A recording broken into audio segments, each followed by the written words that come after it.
de son écorce. Là, j'attaque. Le Bluff Note artistique et culturel de Télématin avec aujourd'hui, s'il vous plaît, Marie Mamjoglou, Patrice Romden et Sylvia Digard. Bonjour Marie.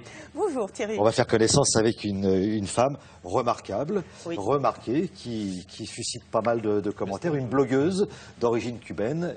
Elle s'appelle Yoani Sanchez. Je n'en sais pas plus. Vous allez nous présenter cette femme remarquable. Je vais vous parler d'elle, effectivement. C'est pas n'importe qui, Yoani Sanchez, parce que elle a été classée par le Time parmi les 100 personnes les plus influentes au monde. Elle a été nominée pour le prix Nobel de la paix l'année dernière. 31 prix internationaux. Mario Vargas Llosa a dit également qu'elle était l'incarnation du mot liberté. Vous voyez, donc c'est quelqu'un d'extrêmement important. Il faut savoir qu'à Cuba, il n'y a pas l'Internet. Sauf les administrations et les hôtels. Et donc pour une blogueuse, c'est d'autant plus compliqué. C'est très difficile, c'est une vraie galère. Vous voyez Thierry, par exemple, un tweet, on le fait via un SMS. Mais un SMS, ça coûte 1 €. Et 1 € à Cuba, ça équivaut à une journée de salaire d'un chirurgien, par exemple. Vous voyez, donc c'est un combat extrêmement difficile.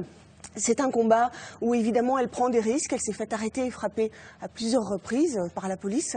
Et Yoani Sanchez a donc choisi Télématin pour raconter ce qu'elle vit. Regardez.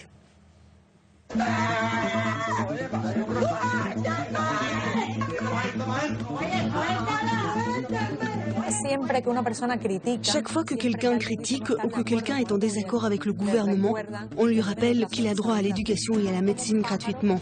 C'est comme un oiseau qui est en cage et qui doit accepter la cage du totalitarisme parce qu'il a des graines et de l'eau. Mais non, moi je veux voler, les Cubains veulent voler. Tous les jeunes qui ont fait le printemps arabe utilisent depuis des années les réseaux sociaux qui faisaient partie intégrante de leur vie et c'est à travers ces réseaux sociaux qu'ils ont pu communiquer entre eux et se retrouver. Alors qu'à Cuba, l'accès à Internet est une utopie.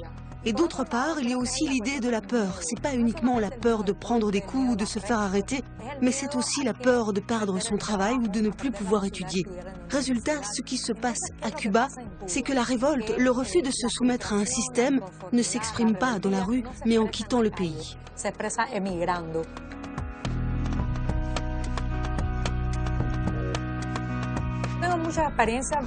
J'ai eu pas mal d'expériences où la technologie a aidé à me protéger. En 2009, j'ai été enlevée par 3 hommes en civil. Et au moment même où ils m'ont jetée dans la voiture, une amie qui a vu la scène a envoyé un tweet.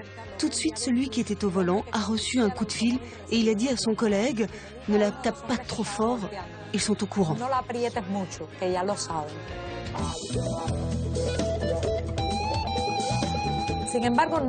Je suis totalement contre l'embargo des États-Unis parce qu'en fait c'est devenu l'excuse principale du régime. Quand on se plaint du manque de liberté, on nous le rappelle sans cesse.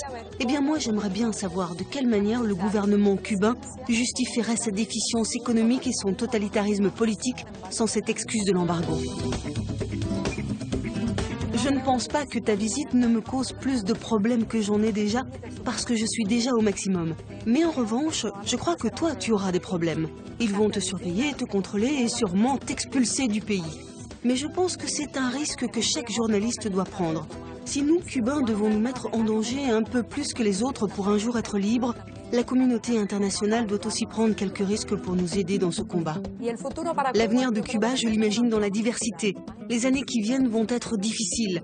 Je pense que la répression du régime va se durcir, mais je suis sûre qu'on va y arriver et que Cuba sera enfin libre. Je veux être une citoyenne critique par rapport à ce système, mais également par rapport à celui qui suivra. Bien sûr que j'ai peur des représailles sur ma famille, mais si je me tais, ils ne me le pardonneraient jamais. Je pense que continuer de raconter, de donner mon opinion, faire mon travail de journaliste, c'est le meilleur moyen pour que mes petits-enfants ne naissent pas avec la peur.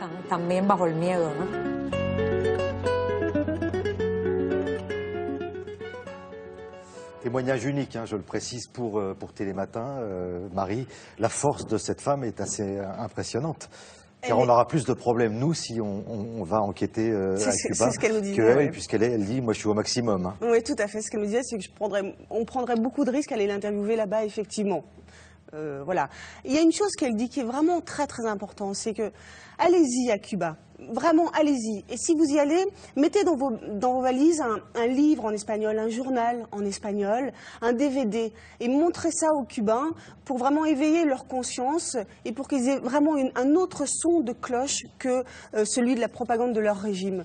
C'est important et c'est ce qui fera avancer les choses. N'oubliez pas, il y a aussi, n'hésitez pas à aller voir son blog qui s'appelle Génération Y. Voilà. Tout ça sur le site de Télématin, évidemment. Yohanni Sanchez. Merci Marie Mamjoglou. On passe immédiatement à la revue de presse.